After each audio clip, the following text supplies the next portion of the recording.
अस्सलामुअलैकुम।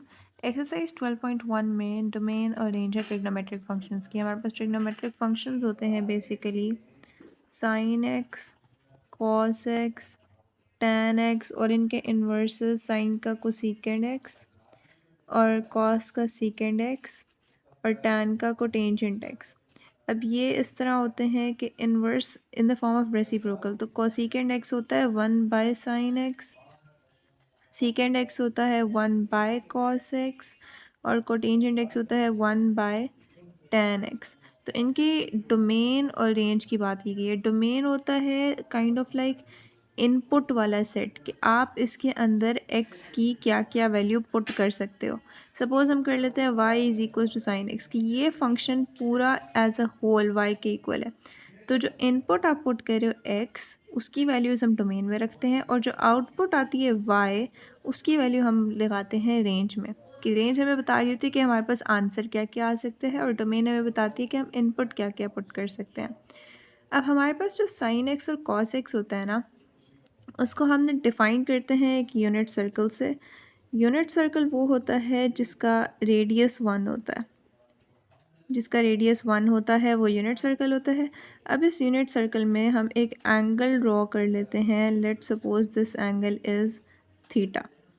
अब इसको अगर हम इस पॉइंट को चेक करें तो ये एक्स एक्सिस पे इसकी एक वैल्यू होगी और वाई पे, मतलब हम जब कोई पॉइंट लेते हैं तो उसकी वैल्यू इस तरह लेते हैं ना कि फॉर सपोज़ अगर एक्स पे यहाँ पे वैल्यू 4 बन रही होती, यहाँ पे 5 वाई की वैल्यू होती, तो हम यहाँ पे लिखते हैं 4,5। तो हमारे पास कोऑर्डिनेट्स किस तरह होते हैं किसी पॉइंट के, x comma y. Let this point be P और इसके कोऑर्डिनेट्स हैं x comma Y.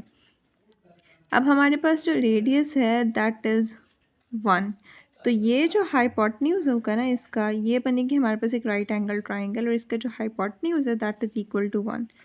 हाइपोटेन्यूज़ is equal to 1। अब इसके अंदर जो हमारे पास x पे वैल्यू बन रही है हम उसको नाम दे देते हैं x का, और जो y पे वैल्यू बन रही है, इसका जो y कोऑर्डिनेट बन रहा है हम उसको नाम दे देते हैं y का। अब हमें चाहिए वैल्यू, अगर हम ट्रिग्नोमेट्रिक फंक्शंस लगाएं तो cos थीटा होता है इक्वल बेस बाय हाइपोटेन्यूज़ के, और यहाँ पे cos थीटा को रखें as it is. This is equal to base की वैल्यू हमने ली है यहाँ से लेके यहाँ तक दैट इज़ x, और हाइपोटेन्यूज़ हमारा रेडियस इटसेल्फ है। सो ये यूनिट सर्कल था तो 1। इस 1 को वहाँ ले जाके जब हम मल्टीप्लाई करें या x से डिवाइड करें तो हमारे पास आता है cos theta is equal to x this.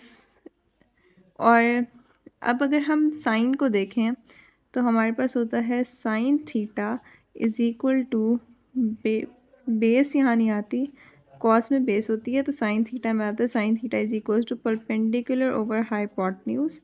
Perpendicular की वैल्यू हमने ली थी वर्टिकल वाली ये y, और हाइपोटेन्यूज़ हमारा रेडियस इटसेल्फ है तो इसकी वैल्यू है 1 बिकॉज हम यूनिट सर्कल ले रहे हैं। Sine theta is equal to y over 1, so sine theta is equal to y। अब हमने लिया है यूनिट सर्कल। इस सर्कल के अंदर अगर हम कोई भी चीज़ ड्रॉ करें, कोई लाइन ड्रॉ करें, हमने ये लाइन एक ड्रॉ की है, सर्कल के अंदर रहते रहते अगर हम सेंटर से कोई भी बनाएं उसकी वैल्यू एट मोस्ट 1 हो सकती है। मतलब ऊपर से इसकी एक्सट्रीम है 1 और नीचे से इसकी एक्सट्रीम है -1।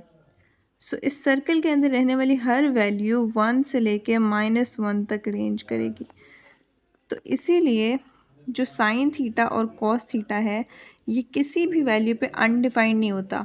तो हमारी जो डोमेन होती है, जो हम थीटा की वैल्यूज़ ले सकते हैं, ये ऑल रियल नंबर्स होती हैं।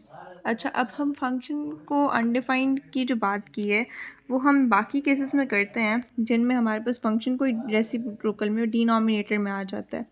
जैसे हमने चैप्टर 8 में फॉर एग्ज़ाम्पल किया था x ओवर x माइनस 3। अगर ये हमारे पास फंक्शन है फॉर एग्ज़ाम्पल चैप्टर 8 के कॉन्टेक्स्ट से, तो अगर हम x की वैल्यू ले लेते हैं ना 3, तो हमारे पास फंक्शन बन जाएगा x ओवर 3 माइनस 3, ये होगा x ओवर 0।